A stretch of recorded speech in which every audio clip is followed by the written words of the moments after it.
how do you have the individual marks in? What do you do?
Anyone says teaching drive assessment? Not too sure. Sitting on the fence. Okay, right. Right, so what we lecturers always have in our planning, our delivery, and our assessment, we start by thinking what course content to teach, and then what should students learn, and then we think about what teaching methods to use, and then lastly we think about what assessment to set. That is the usual thought process for most lecturers. Assessment is usually the final consideration for the teacher. This is a mismatch to what the students think about teaching and learning. Students always come to class, first class they ask you, what's the final exam like? How many percent? How many assignments must I do? How many marks to pass? First class, they ask you about assessment, right? So the first thing is, how am I going to be assessed? What do I need to know? So many topics, oh, which one is going to be in the exam? Right? Then, third one is, so now, how to pass the exam? Correct? So you see, assessment is usually at the forefront of the student's perception of teaching and learning. They start with assessment. We usually think about assessment as the last thing. So that is why there is always a mismatch. We are always not matching the students, or the students not matching with us. Which way is it? We match the student, or the student matches us? Which way should we ask the students to match us, or we match the student? We match the student. Really? So good, yeah? Yeah, the customers. Customers are always right, yeah? That's the sad truth about everything. But I was recently just told, I can't remember by someone, that Japan, Japan are well known for their politeness, their kindness, and the way they treat someone new, or a customer, or a client, or their guest.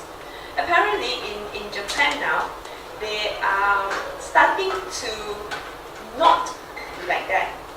They are starting to practice customer is not always right. I don't know how far it's true, so we shall see. One day you'll probably come to education. Students are not always right, okay? So what do we do as lecturers? How is where we change our way of viewing teaching and learning by looking at what outcomes I want students to attain.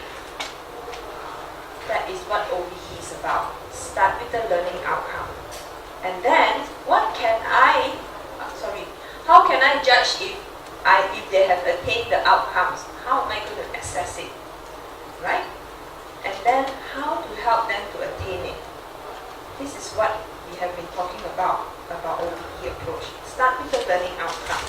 And if you do that, your assessment becomes at the forefront, because learning outcome is the final thing, which is your assessment. So if you do that, you will find that your students are now matching. You understand? Right? Okay? So it's about changing our mindset to thinking about the learning outcome.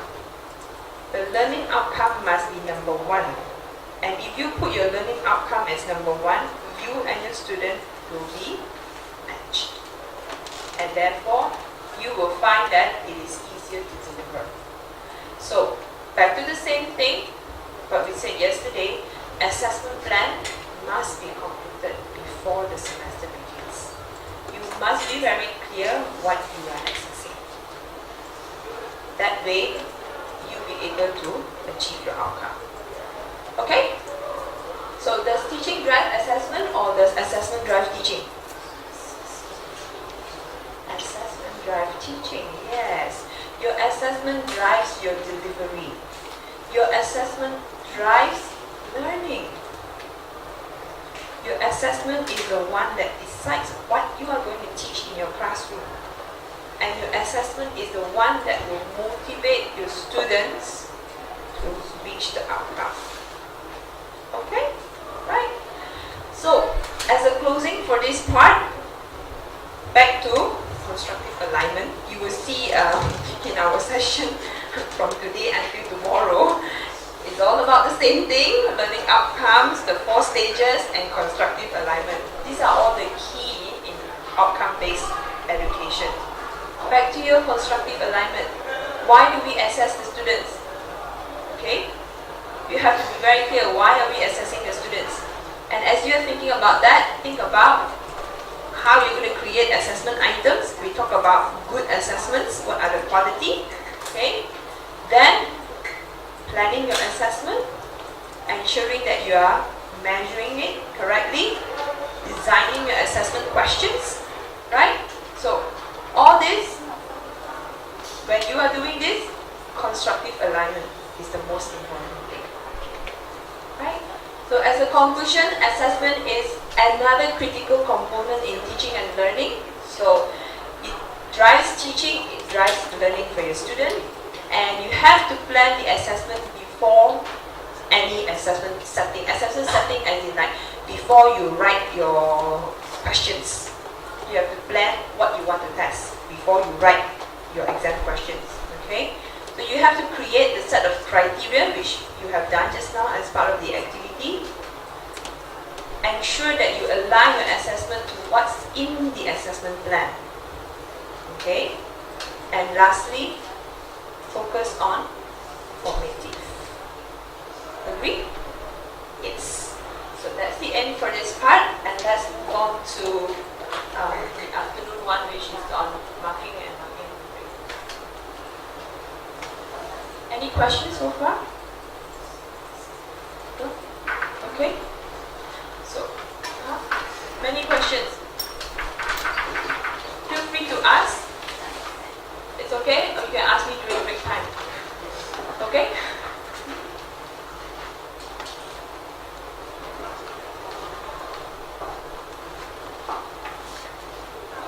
Right, so we now move on to marking and marking rubrics. Okay. So now we talk about marking students' work. Yeah? And how are we going to provide feedback to students? It's not just about marking. Students need our feedback. So how do we provide feedback to our students? Okay? You will notice that students, they are actually very interested in what we think about their assessment. They are, of course they're interested in the marks, how much they get, but they always ask, so how do I improve? Or what are my weaknesses? Okay, is it a requirement for you in FPT whenever you grade assignments, you have to write feedback? Yes, yes. Does everybody practice that? Not just give like 89 over 100.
online learning course, so that's why it's slightly different.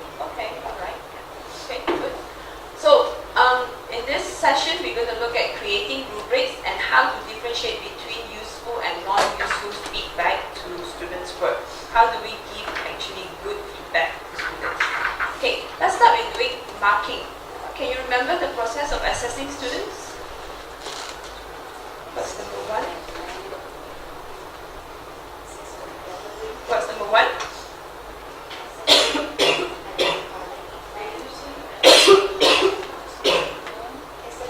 Right? Okay. You have to do the assessment plan, your blueprint, or some people call it table or specification. And second one?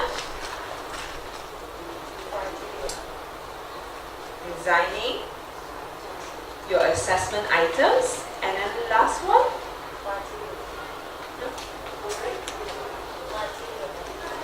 Marking your students' work.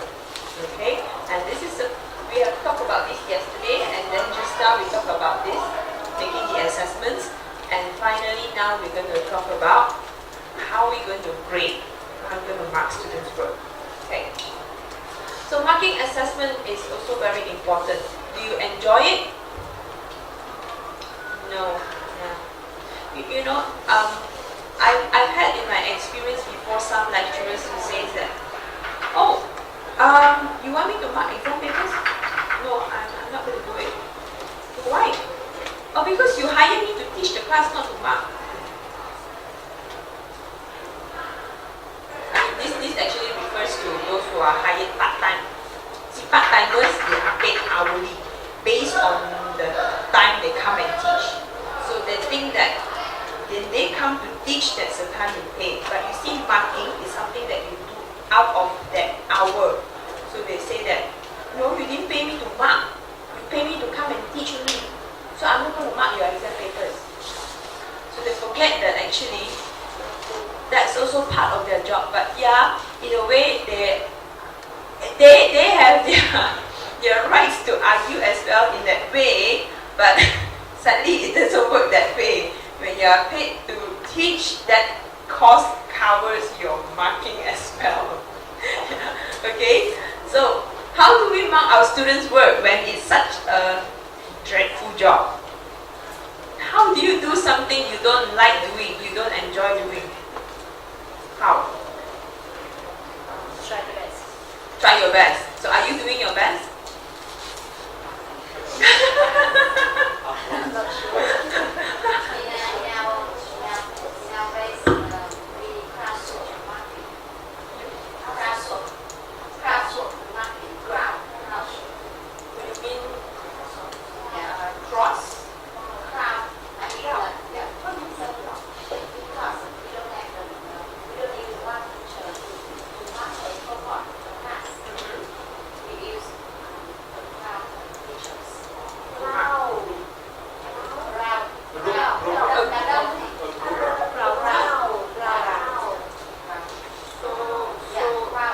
Okay. How many? Because I told you yesterday, our teachers are made of Oh, okay. Referring to the online thing. It's a different model. Okay, alright. Yeah, I understand that. Okay. But what about you all teaching the regular classes? How do you deal with it? Like, Okay, so I will share everyone one way to mark. Okay, this means you let the student mark themselves.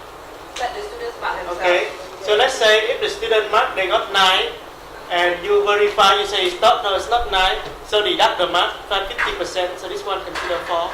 So next time when they mark themselves, they mark correctly. So peer evaluation first before lecturer evaluates. But I know, I'm a student, I know if that's over. Next time I So, but you deserve to have 7 or 6. Okay. Yeah, I mean.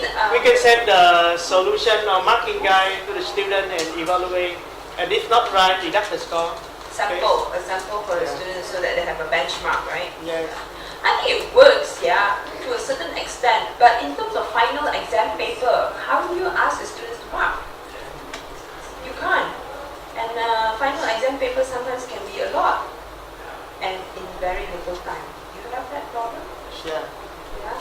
100 over scripts in like less than 3 days. Yes. Can make you go crazy. No day, no night, no way to sleep. Just mark papers. Multiple choice. But also too,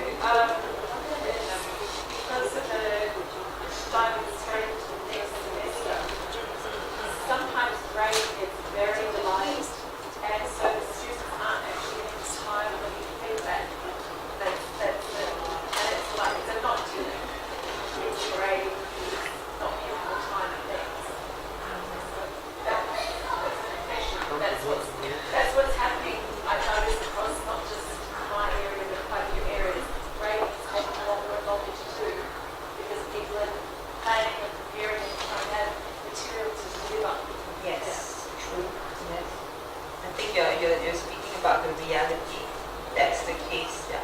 And when it comes to grading and giving feedback, you really have to think critically how you can help the student to improve. And that's not something that you can just do like one go. You really have to think like how you're going to help the students to improve, right? So that's why it's also taking a lot of time. But yet it's a kind of job that we cannot run away from it. We still have to deal with it. So can we all try to do it in an easier manner? He suggested MCQ. Oh, that's one of the solution. But then again, sometimes MCQ may not be the best way that we can assess whether they actually learn or not. Because in some of the CLOs, you can't. Like if you talk about creating a business plan, you can't give them an MCQ. You still need to read through a proposal. So how do we deal with that? Okay, that's what we're going to look at. So how to judge students' work? There are two ways of looking at it. One is what we call criteria referencing. Anybody knows the meaning of criteria referencing? What does it mean? Yeah, for example, when I assessment student to project by learning, I design 3 rubric based on criteria. We assessment on products, on report, and on presentation. And each rubric I based on criteria and several from level 1 from 0 to 5, the medium from 6 to 8, and the last one be the 8 to the 8 to 9, and I extra detail for the lecturer or the examiner they can based on the concept. Okay, right, thank you so much. Right, that's right. So criteria referencing is where you have a rubric that you refer to, when you mark and you refer to the criteria in your rubric and you mark accordingly. So students are marked based on a set of criteria and you assess whether they have achieved that level of mastery or not. Okay, so that is criteria referencing. So the other one is where it's called norm referencing. What does it mean? Norm referencing.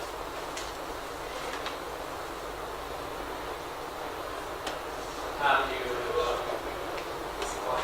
draw time? So we can have some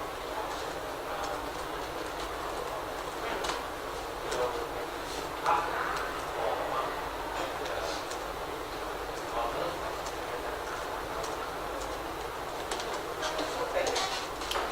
The way you look at it. To a certain extent it's true, but non-referencing is generally where you mark one student's work based on other students' ability in that cohort or in the class. Not based on a set of criteria that you have set.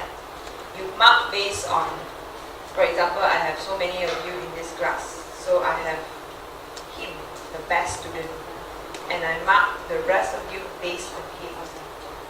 That is not happening. This usually happens where, you know, the bell curve. Yeah, we try to make sure that we have that bell curve. That's when we do the norm referencing, because we don't want the result to be way too good or way too bad. Because when you do criteria referencing, you You are based on the set of criteria that you have, and that sometimes can be a very high level of mastery, and just because that particular cohort that you teach, that particular group of students, they are the not so, they are less than average kind of students. And that's when you will probably have lower scoring. So if you do a norm referencing, okay, that's when you will have maybe better results. You have a good shape, yes. Not a shape that is too much to the right or too much to the left. I'm sure you have seen that kind of graph before, right? So, which one is better? Huh? Mixture. Combination of both. So which one do you use?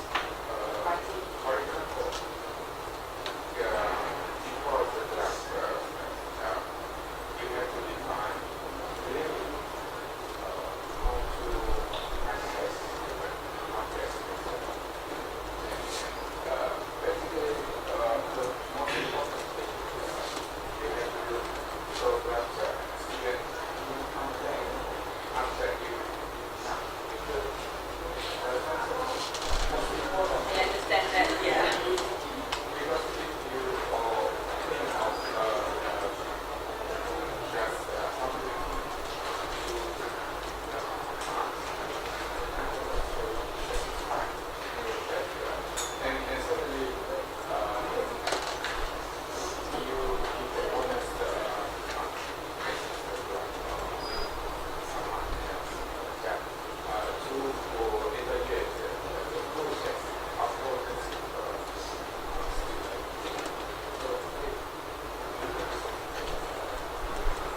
Okay.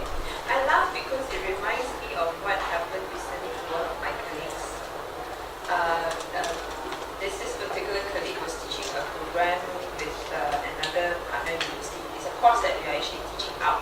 It's like some sort like a franchise program. So there was, as a rule for this particular franchise university is after the assessment, as in summative assessment, you have to have a dialogue with the students. The students will come to you and you have to show them the final exam paper. The student will look at the final exam paper and see if they want to say anything or whatever. So in one of the sessions of that dialogue, the student came. She was not happy. She failed.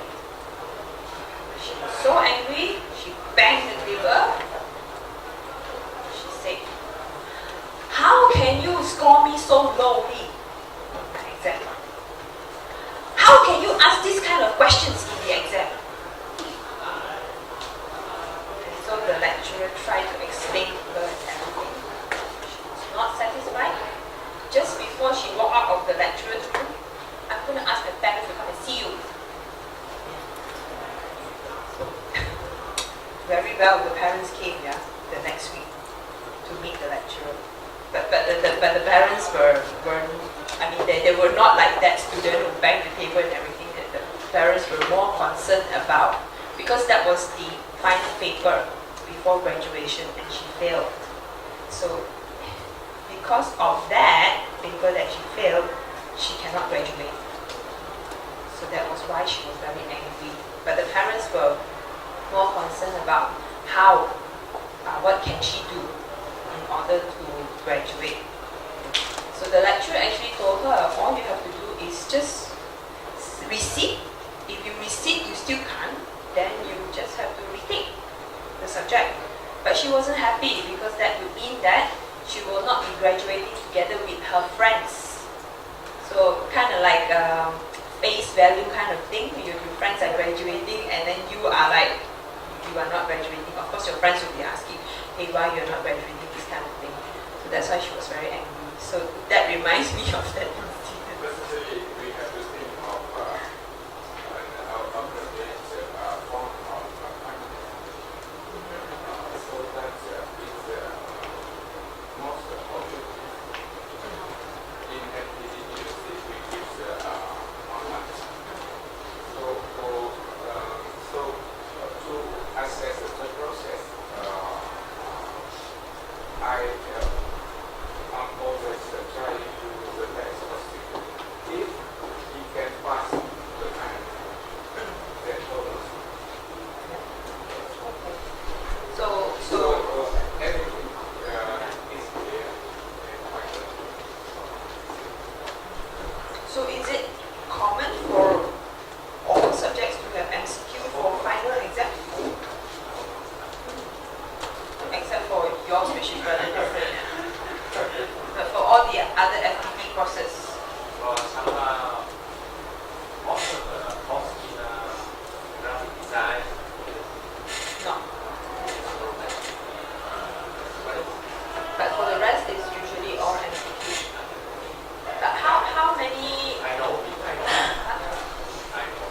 final, how many percent is the final exam? Normally 30%, 40%. 30 to 40%. Okay, interesting, yeah. I also came to know through one of the trainings that I conducted last year in Dalat, one of the schools that I went to. I spoke to some English teachers and they were telling me, language we evaluate listening, speaking, reading and writing. And so we talk about assessments and everything. And they mentioned to me, students don't like to write. I said, yeah, of course, it's common. Students don't like to write. My students, although they dislike it a lot. Then they tell me, the worst thing is, we don't evaluate them in the exam. I said, huh? Really? Why so? So that's when I found out that in the final exam, it's actually MCQ. I said, oh, so, but then when I look at their course materials and everything, writing is one of the components that I tested. That's interesting. So how do you actually evaluate writing in MCQ? Oh, we give them a few sentence structures, A, B, C, D, then they choose which structure. Say, okay, but that is more like testing on like word order, sentence structure level, but not exactly writing. It's a different skill. Say, yeah, but that's how we test writing. So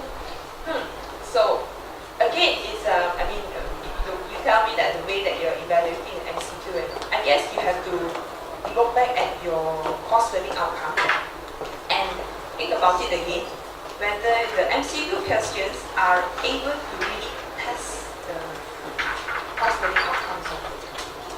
Of course, no doubt, it is an easier method of testing, but whether you are getting accurate results or not, because then you will have to look at the last part we will talk about tomorrow, which is the CQI.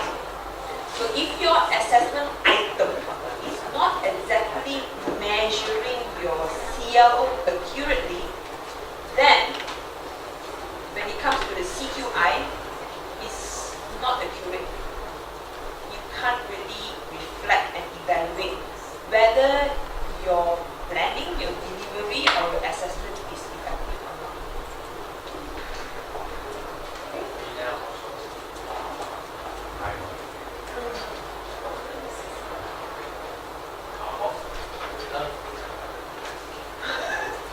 Your boss loves it. Maybe it's a little bit, but because we use that final exam, other side for the assessment.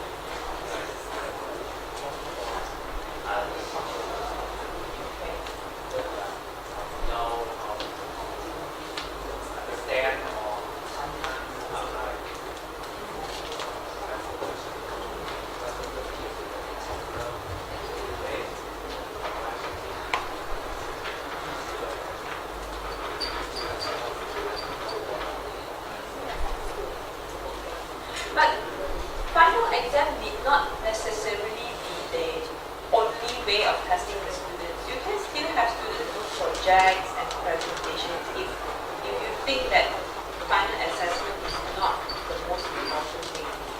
In fact, we have many courses, especially in the mass comm department, where there is no final exam. It's just 100% possible. Like I said, it goes back to the course learning outcome. What is it that you want to test? What is the learning outcome? If it's a more practical kind of a course, then what for? You don't need to do a final exam to go away with it. But if something that is really testing their cognitive level, then I'm not sure. But don't you feel that MCQ questions are very difficult to set? Not really. You recycle them? Ah, you want allowed to recycle our MCQ questions. Oh, okay.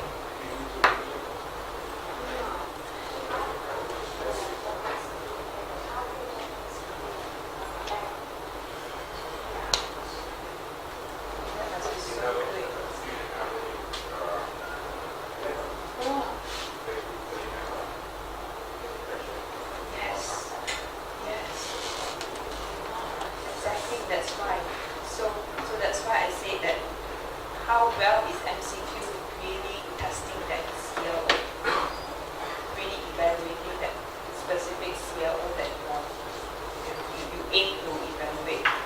So, Because how often do you have either it's population or very rarely do you ever have that in a real life situation. yeah.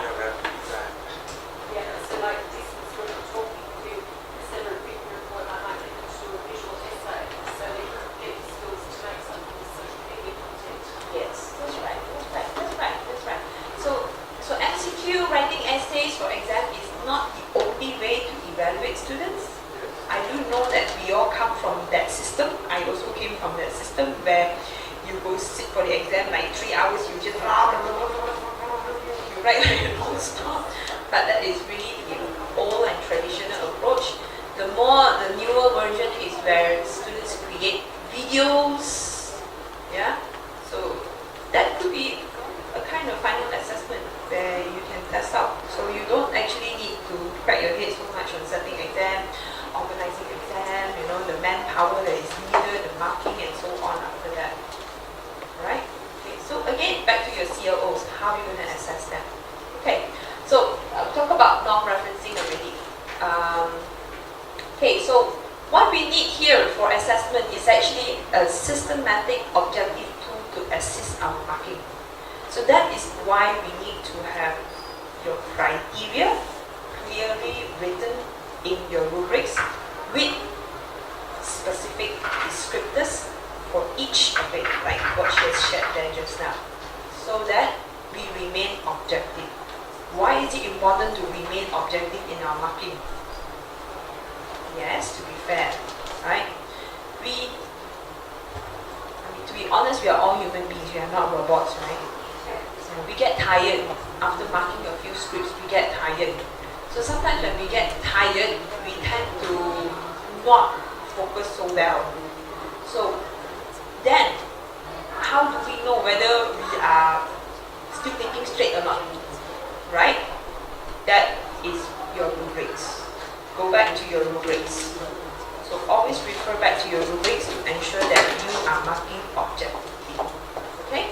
So the marking rubric is the tool to ensure that you mark objectively and systematically in a very fair manner for every single student. Okay? So marking rubrics. We have talked about this, just now, the assessment planning part, the steps to it. So we talk about now this one. So stating the criteria, which you have already done there just now, earlier part in the morning. And now we're going to talk about developing the performance standards for each of your criteria. You set the criteria, but what is the performance standard? What is considered not good? What is considered good? What is considered excellent? That is the performance standards. Okay? Right. So, I'll give you an example of this. Breakfast in bed. Okay? This is a very holistic rubric, very simple one. You score 1, 2, 3, 4. 1 being most of your food is cooked poorly. 1 being not good, yeah? And 2 is some food is cooked poorly. 3 is food is cooked correctly. 4 is where is excellent, perfect. Everything is just perfect. So this is a very holistic rubric. Simple. 1, 2, 3, 4 only. But is this good enough? Is this good enough to describe your experience of your breakfast in bed?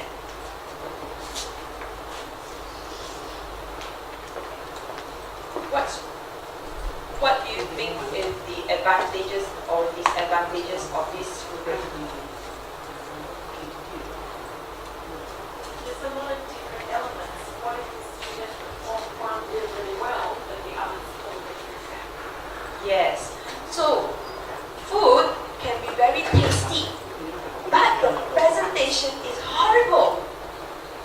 But for some, the presentation is so nice, but once you taste it, it's like, ew, how can somebody eat this? Right? So, how am I going to judge food like that? So this rubric is way too simple that it does not allow such thing to happen. So your student come with food that is so presentable but tastes terribly. Are you going to grade it 1, 2, 3 or 4? You don't know. And that's when you struggle. You spend time struggling. How? Okay, maybe I put 2. And then after that, okay, next set of breakfast meal given to you. This one, taste not too bad. Presentation, not too bad. Then you think, where should I put now? 1, 2, 3 or 4. Then you think back at just now that one. Hey, just now that one is presentation good, taste not so good. What did I put? Now this one, 8. You'll be like, in the end you spend like half an hour trying to figure out where you want to, how you want to judge and what is the benchmark. So that's the problem when you use rubric like this. Too holistic, too simple, too general. So what do we do? Let's look at this. Food, presentation and comfort. What are these? The criteria. Okay, so you look at the breakfast meal, you look at the food, you look at the presentation, and you also look at the comfort, how it was given to you and what kind of feeling you have when it's presented to you. So notice here there is also 1, 2, 3, 4. Yeah, but it is clearly written now here, beginning, developing, accomplish, and example. So it's clearer now that 1 is considered poor and 4 is considered excellent. And for each one, you will have this is called performance standards, the descriptors. Some people call it descriptors. This is the criteria. This inside is the descriptor, which you describe if it's a poor level. What is it? Food is overcooked, undercooked. Food is too cold, too warm, or whatever. Okay? Or developing, okay, not too bad. Some food colder, some food warmer, some overcooked, some undercooked. Just now this one is just everything bad. This one is some bad, some good. Okay? And then you have 3, which is considered accomplished. All food cooked at the correct temperature, adequately seasoned and cooked to the eater's preference. Okay? Up to my expectation, which is generally acceptable level.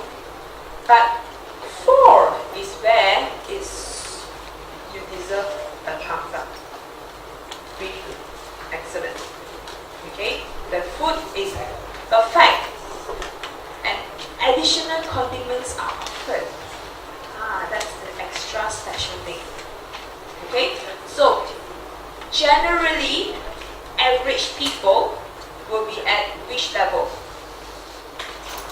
Average students. Where do you think they fall? Your average students, where is it? Yeah. Generally is somewhere here. Very few will be under the 4. Okay? Alright? Very few. And ideally should be very few number 1 also. If your students are a lot at number 1, then you really have to look at your assessment and your delivery. You are not achieving your learning outcome. What's wrong? Your students are not able to cope. Your food is always undercooked, overcooked. What's wrong? Is it the delivery something wrong? They don't know how to check temperature? Or is it your assessment item something wrong? The temperature, the thermometer is not working? There's a failure in the oven? Something something like that. Okay, alright? So whenever we write a rubric, it has to be clear in terms of the criteria and in terms of the descriptors, the performance standards. Right, so I'm going to show you here a simple rubric for marking English essay. Okay, this is a very general one, but of course the ones that we usually use are more extensive, not just marking for language. Yeah, I will underline all the grammatical errors. So after reading the whole essay, I usually read it 2 to 3 times. So first time I read, it's like, holistically, I see whether I can understand or not, because that's one of the criteria, whether the meaning gets through or not. So I read it once. Second time I read it, that's when I start to underline all the grammatical errors. So like what he has shared about underlining or. So after that, you will be able to see if there's a lot of red marks everywhere. Then you can sort of like, kind of like quantify as to in terms of the criteria for grammar, whether the students has made a lot of errors or not. And you can also see very obviously what kind of grammatical errors that the students are making. Is it a lot about tenses? Is it a lot about specifically tenses, and in like she always misuse past tense and replace it with the present tense or something like that, or is it could be punctuation marks, that kind of thing.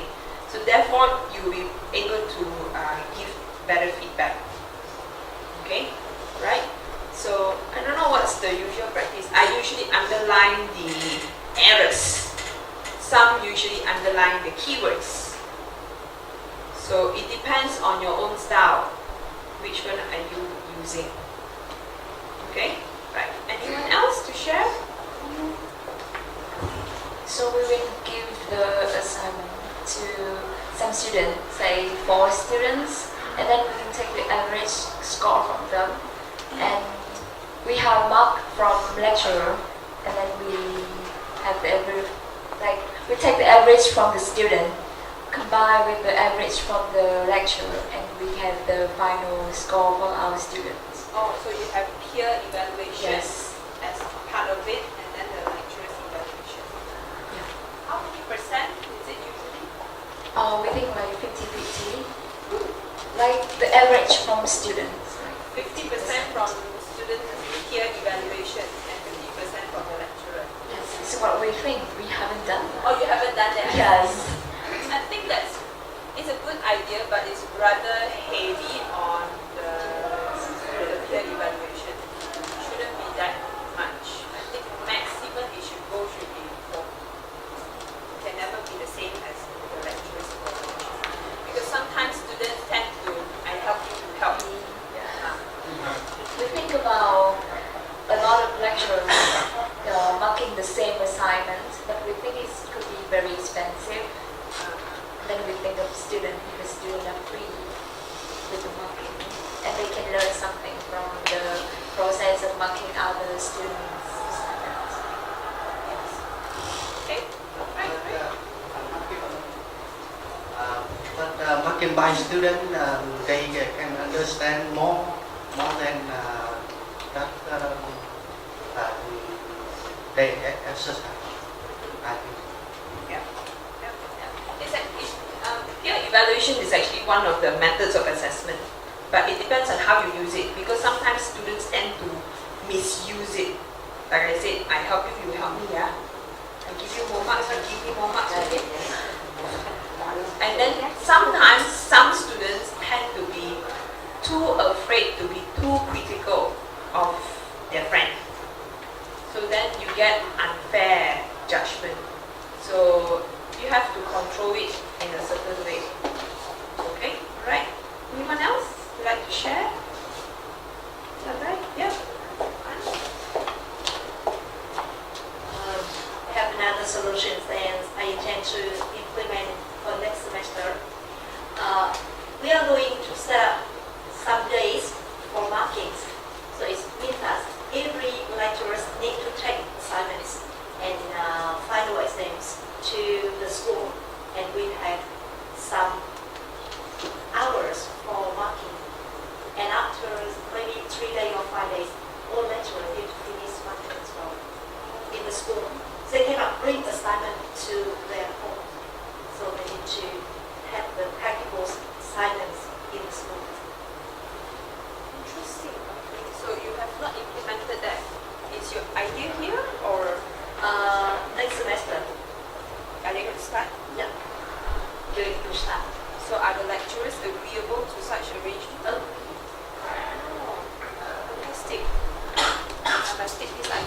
CDIO. I remember once we tried to implement such idea, but it's not for marking assignments, it's for wetting of exam papers. Because we always have problems of meeting deadlines in terms of wetting exam papers, because the exam papers go through one wetter to another wetter, that is a very tedious process, and sometimes lecturers send in late, and then the wetter not around to wet the paper, and then the whole process is delayed, that kind of thing. So there was one time I remember it was suggested, choose a Saturday, everybody comes back and wet all the papers in one day. First wetting, second wetting, whatever, final wetting, all on that day. But nobody agreed. Nobody agreed. So the idea was scratched. So let me know whether it works for you or not, yeah, Ann? I would like to know whether it works, your idea. Okay, I will let you know. Yeah, so then I can probably implement it. Okay, anyone else? Anyone there? Yeah. You volunteer him again? I notice here a lot of people like to volunteer each other. Are you willing to volunteer? We study okay, but Okay. yes. So you have anything? Oh. His idea is the co-marking, but applied in like a council for marking to decrease the subjectivity, but only applied where essentials like critical examinations, because it's cost effective, it's cost expense. Normally we use that method for capstone project, the final project, very important. The more important ones. So when you mean by core marking means to say two evaluators evaluate at the same time, Yes. or one after another. We study the committee. Okay. So at the same time. Yes, same time. Same time, not one after another, yeah. Okay. Anyone else? No? We call it double marking when it's together. When it's one after another, we call it second marking. So what is your practice here for second marking? How do you do second marking? Anyone share? How do you do second marking here? Because sometimes I ask some experts to make marking themselves, and it basically anonymous system is the best, but it's both. You have to ask someone, so computer system somehow satisfy for that idea. So you can ask some expert, but you have to be responsible for that. And after that, students have to be that expert write the object. I see, okay. So you have some experts invited to help you to evaluate it. But that is only for out of your own effort, or is it a requirement?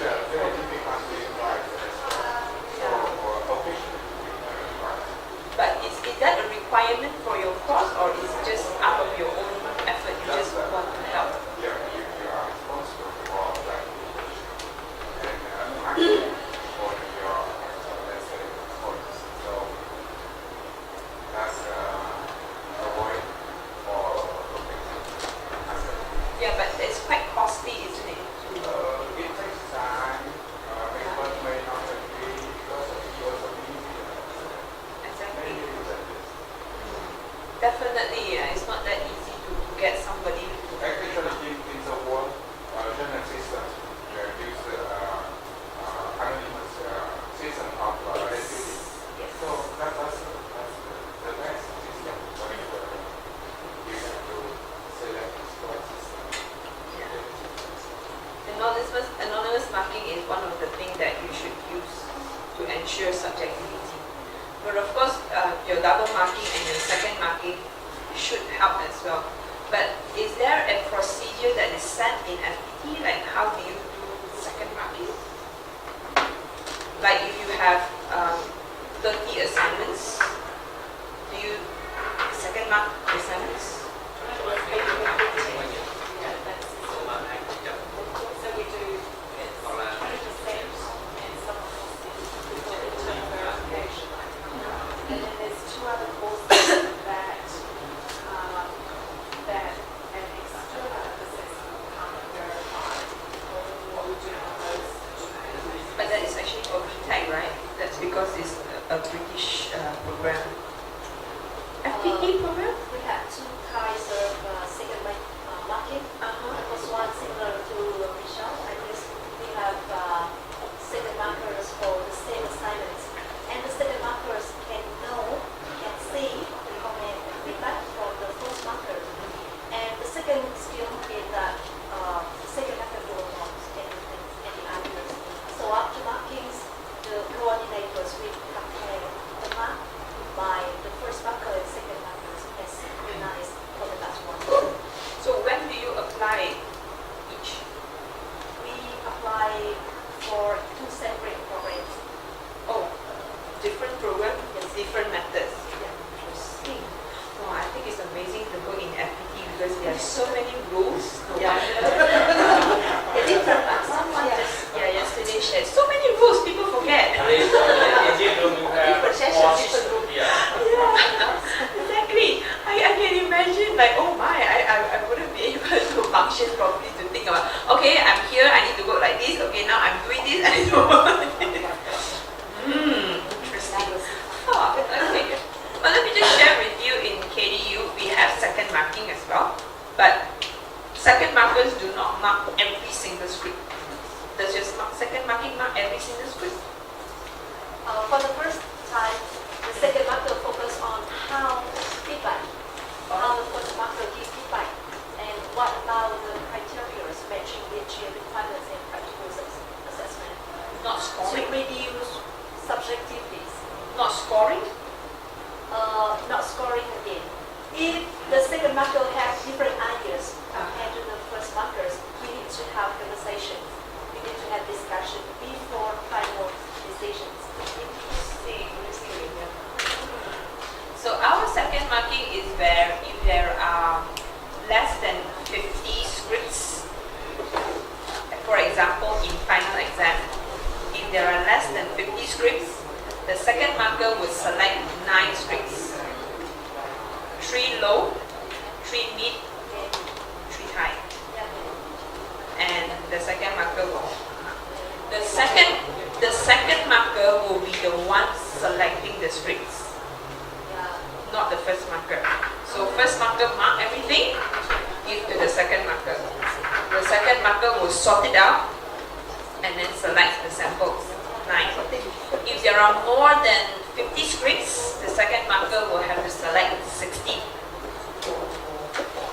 Like that. So that's how we do. We also practice double marking for certain programs. These are the ones that we do with Lincoln and the other partners. Some we do double marking. For some assignments, for example, if it's a project presentation, that will require double marking. So there will be 2 evaluators. So for the one that she mentioned just now, that where you have one marker who will mark and not knowing what the other marker is marking, that is usually practiced when it has gone through the second marking, and then students appeal and say that he or she deserves a better mark, and that's when there will be a third marker. The third marker will be the one who do not know what the first marker and the second marker has done. Completely clean sheet and mark from the very beginning. And that's when then the coordinator for the program, which is usually the program leader or maybe the head of department, who will then look at first marker, second marker, and the third marker score and decide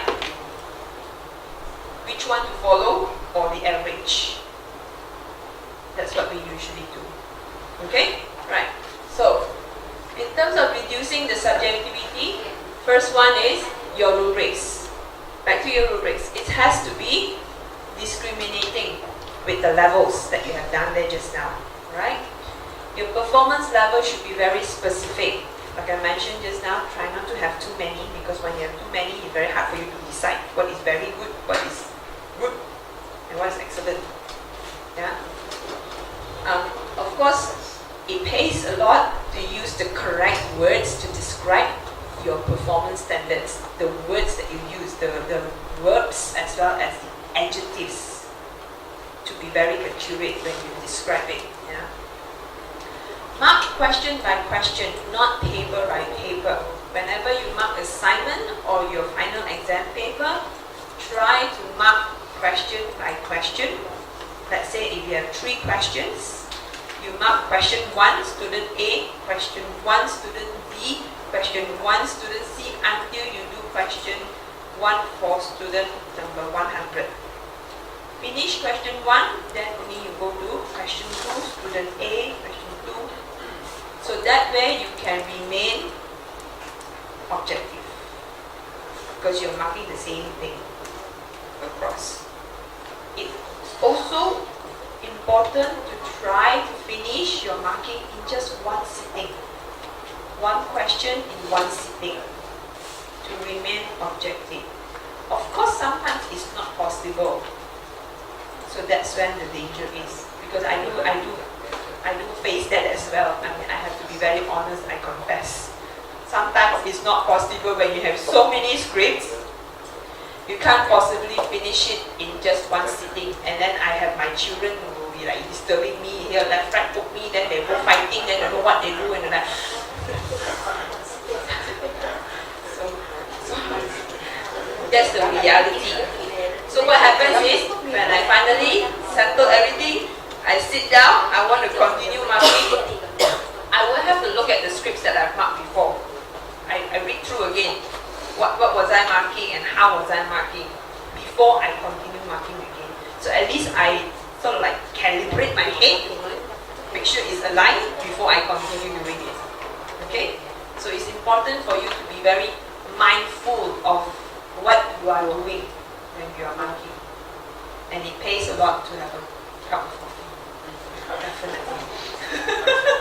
Okay. And lastly, of course, is anonymous marking, which we have talked about just now. Right. No cakes, yeah? Okay, what are the benefits of using a rubric? I'm sure you're quite well aware as well. The rubrics actually help you to align your assessments to your LO. I'm sure you are very clear about that already, because when you design your rubric, you look at your LO, right? Your rubric also allows you to be more objective and consistent in marking the students' work. Your rubric actually provides feedback to your students. Most of the time, students make repeated errors or excel in repeated areas as well. You do not have to keep on writing the same thing. Students can understand if you just mark according to the rubrics. Okay? And of course, it's easier, more efficient for you to mark, to grade, to score them. What is the benefit to the student? By giving student your rubric, your student will understand what are you expecting them to have in their assignment or in their report or in their essay. What are you looking at? What are the criteria? What is important for the student to focus? Okay? So they also receive targeted feedback. So you say content. What is considered good content? Okay, my teacher say my content is not good. Why is it not good? Your descriptors should be able to tell why, what is lacking. Right? And then students can identify their strengths and weaknesses by looking at their rubrics. If they score like, a lot, 111, or a lot is 444.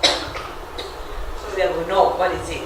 And with that, they are able to take what other steps they can to improve in their writing or in their project. Okay? So is it good to use the rubric? Yes. Is it important to pay attention and make sure that your rubric is perfectly created?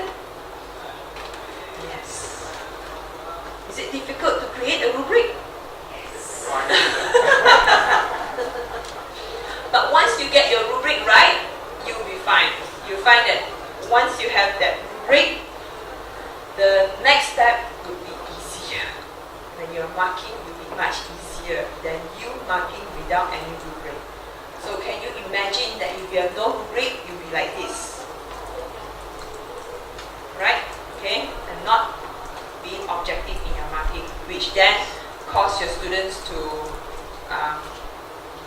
not perform well, not achieve the LOs. Okay? Right, so the learning outcomes of today is number 1, to create rubrics, which you have already completed.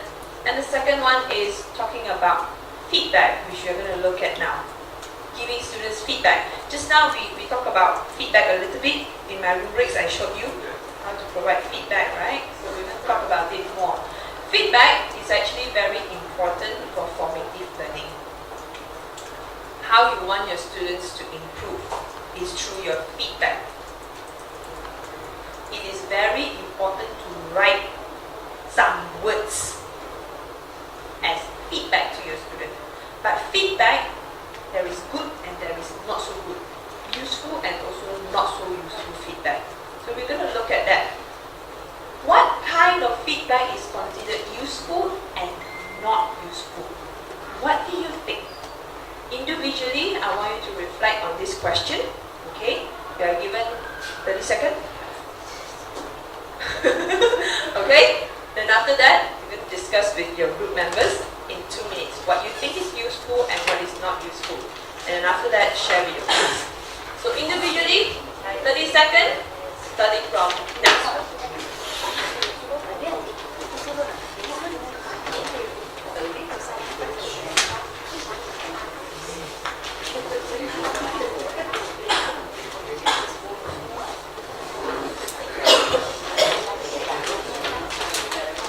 Second more.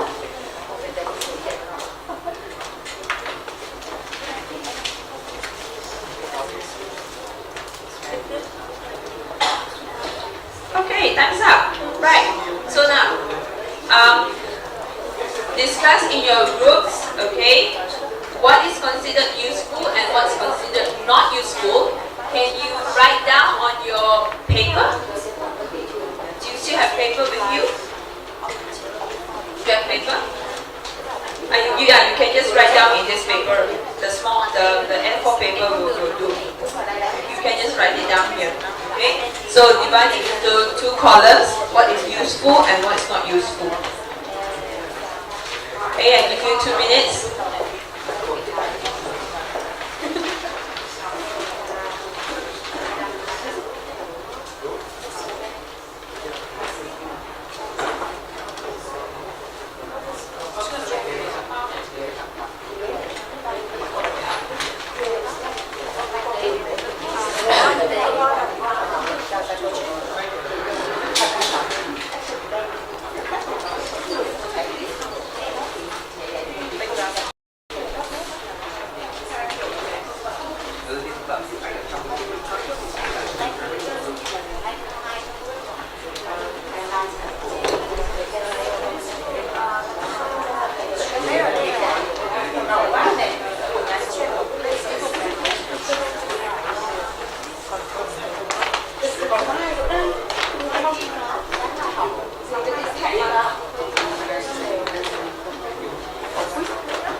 Em quên quá.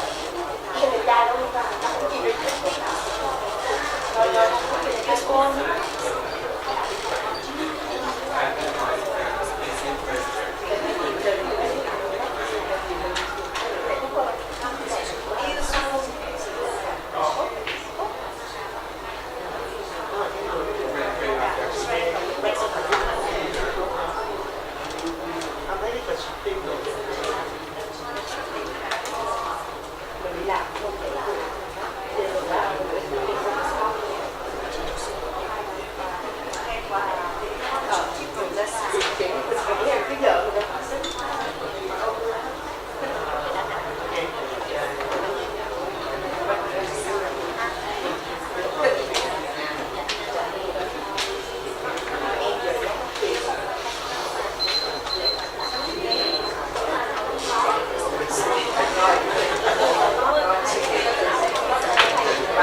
Are you ready to share? No? Ready? Not ready? Ready. Okay. You ready? Ready? Okay, great. Okay. So let's listen to this group who has volunteered first. Up to you, where you feel comfortable. Oh, okay.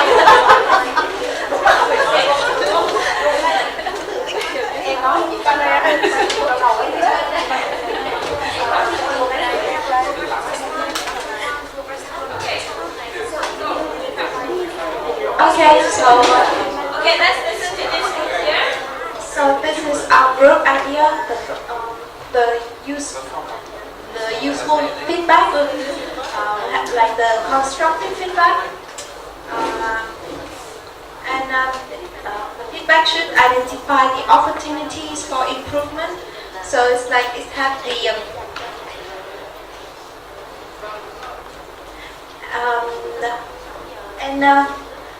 another one is the feedback that have the action plan, like the guide for the student to follow, not just like the comment, but it's like the way, the path for them to follow.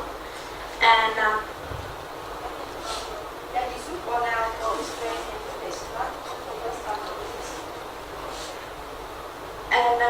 for not useful feedback, the feedback would criticize the student,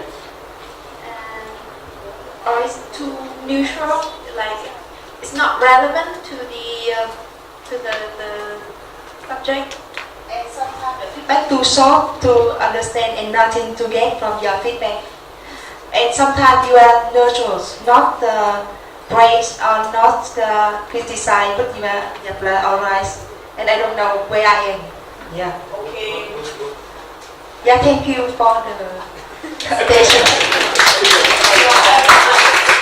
Okay, great. Okay, and next group.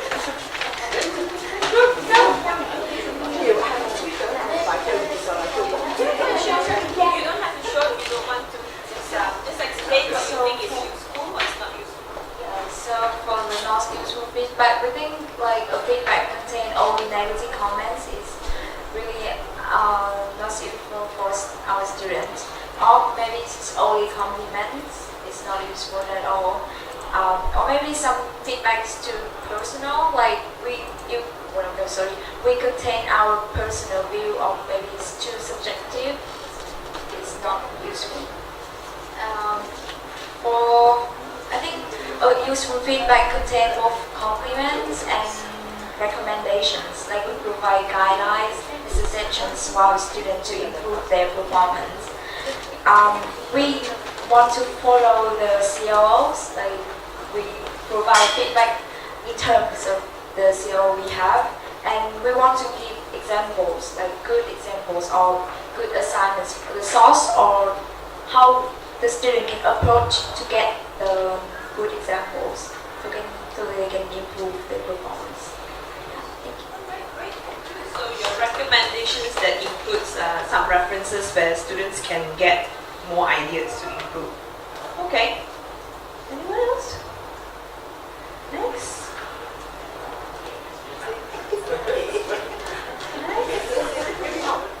No? Don't want to share already. Tired of sharing.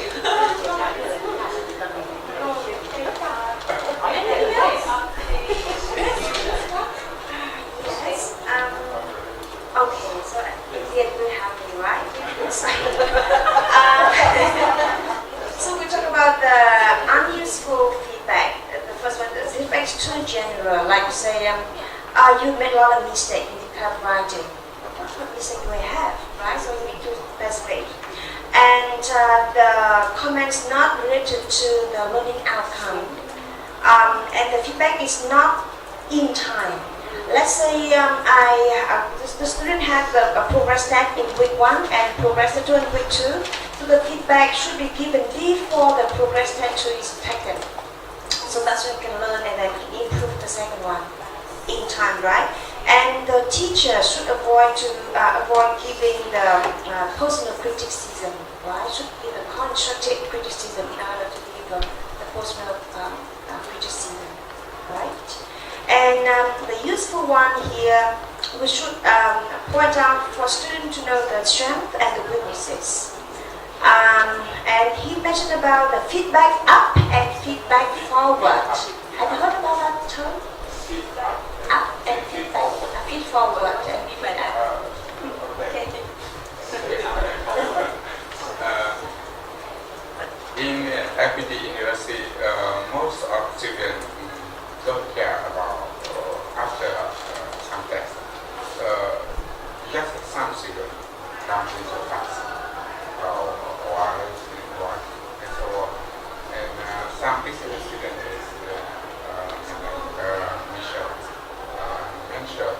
So that case means feedback. That student want to see more possibilities for him to improve. And excellent student will go together with teacher to achieve learning outcome. That case fit forward. And can I tell one my experience with a student? Okay, one student very before the test, he came to me and he said, I will go to voluntary and I can do test. Teacher, please help me somehow. Suddenly I got a little bit surprised. Why will you decide to go to volunteer in the very important period of the semester? So, but very nice that he came back at the end of the week after test already finished, and I decided to call him. And where are you now? He said, I'm on the way, by motorbike. And with and he dropped out in some wooden shop where you can have Wi-Fi, and you can I can look how he is doing test online. And actually he is excellent. And after that he wrote some email to me to thank to me with that form of testing, of assessing. That's my experience. Thank you. The teacher, yeah. Right, thank you for sharing. Anyone else to share what is good and not good?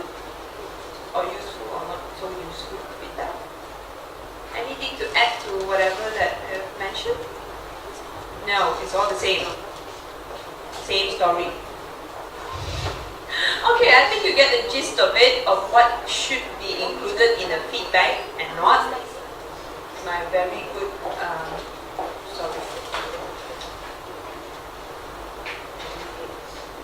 So generally, feedback that is too general. If you just put there how many marks, maybe you put there 80 over 100 and you put there good work. These are considered not useful. What's good about the work? And what else can the student do? And if you say that my work is so good, why am I not getting 100? Why is only 80? Right? So that means there's something that is still missing. So what's missing? So this kind of feedback is not useful at all. Okay? What's useful is when you have feedback talking about what was done well, what's missing or what's wrong, what's flawed, as well as to give guidance on how to improve. Okay, now with that said, right, you write feedback. Okay, do you write feedback for every single, is your feedback for every single student or every single assignment different from the others? Or is it some the same? We try to make it different. I'm trying to make it different. Why? I think the students have some comparisons. So, somewhat comparisons, they compare assignments to another. So when they found that the comment and feedback are similar, so I think it's not useful. Use those. So feedback is correct for the assignments. Yes. Right. The thing is, if you start writing, no doubt you give feedback, constructive feedback, tell the students what is good, what's flawed, and then what should be improved. Try to vary the way you write it. Not have, I do know that generally students make the same errors. Generally students need to improve on certain things. Most of the time it's generally the same.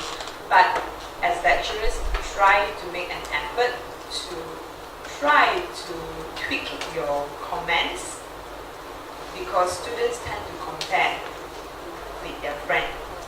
And when they compare, you see that the way you write the feedback is the same. That's when they start to think, yeah, the lecturer is so lazy, she copy and paste. Why does she reprimand us when we copy and paste work and she can copy and paste her comment? I get reprimanded for plagiarizing.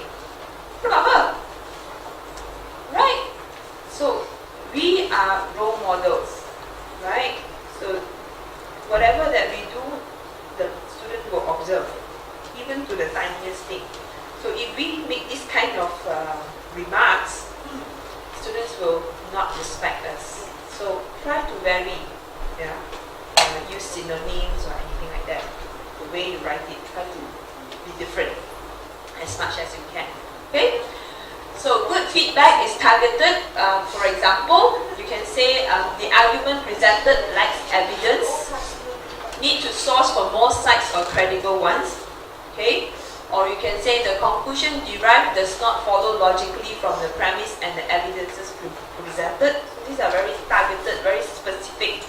Or you can say the organization of the essay is haphazard and reduces its clarity. Consider using chronological organization, and perhaps you can give some examples of what you mean by chronological. Maybe certain words like first, secondly, finally, that kind of words that they can use so that they can arrange their essay chronologically. And of course, like one of you said just now, to give some kind of references where students can go to look at some examples of what's good work. Alright? Okay? So, large classes, when you have a lot of assessment and a lot of assignments, how do you provide feedback? Write so much. What do you do when you have large classes? How do you deal with giving feedback? It's not that easy, right? Yeah, so what do you do?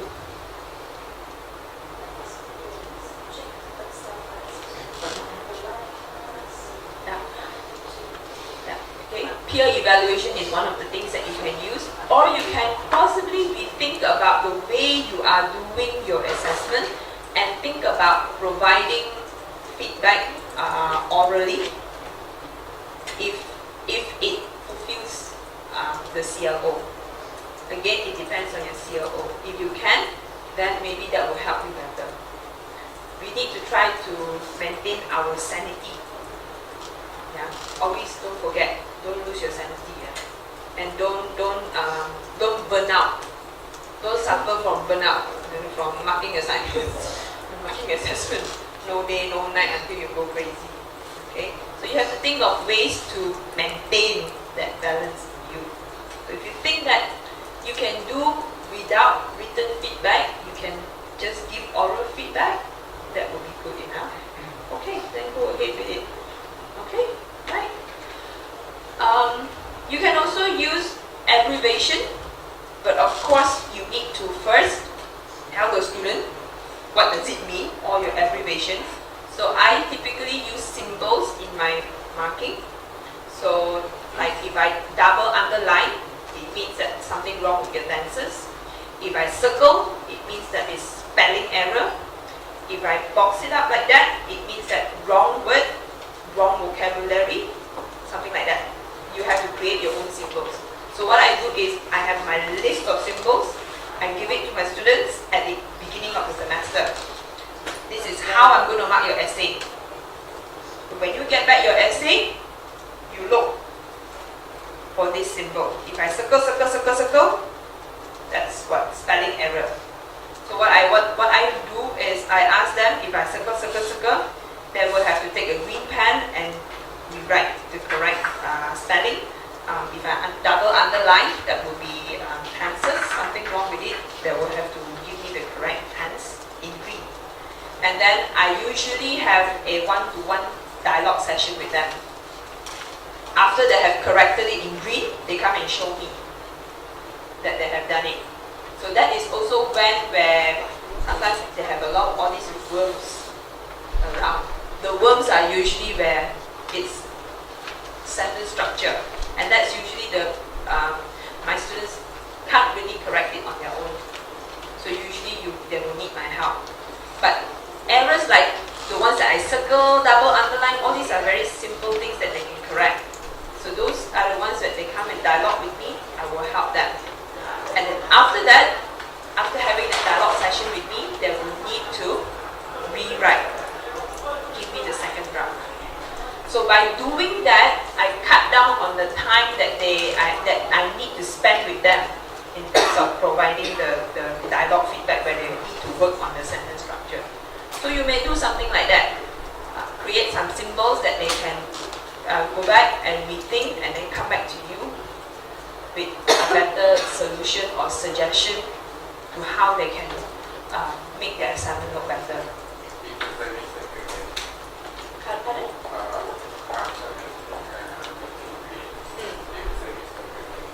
That's when the dialogue I will tell them. So that's when I will check. So like for example, I double underline, means that it's the wrong tense. Actually by right it should be a past tense. They write a present tense, but when they correct it, they think that it's a future tense. So I will then correct them and tell them, no, this is wrong. So if they still make the error, that means to say that they still don't understand it. So that's when I will have to do something in my class, because they have not achieved my LO. So that's a form of feedback for me as well. Okay, right? So conclusion. Because you are such good students, right? Okay, you remember the 3 steps?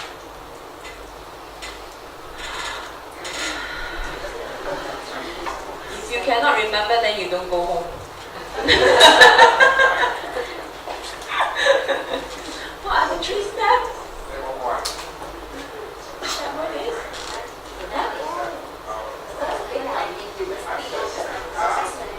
Assessment planning, yes. QA can answer because QA make sure you follow the procedure. Wrong procedure, QA will tell you wrong procedure. Right, QA? So first one is your assessment plan. Okay. After that, design your assessment based on your assessment plan. Alright? So here you look at your LO, yeah? What are you assessing? And then what level? Remember this one? Right? And then your rubric. Remember criteria first, then only your performance standards, your descriptors. And then only you create your questions. Your assignment questions or your final exam questions. Okay? And then number 3, marking. That's the final one. You mark based on your rubrics, based on your answer sheet. And as you mark, you should provide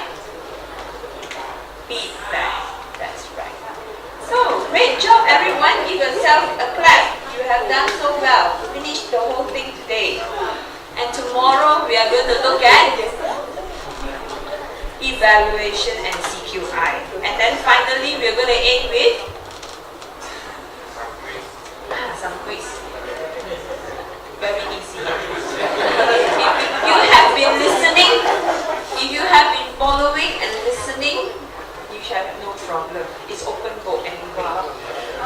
Yes? Okay? Alright. Any questions?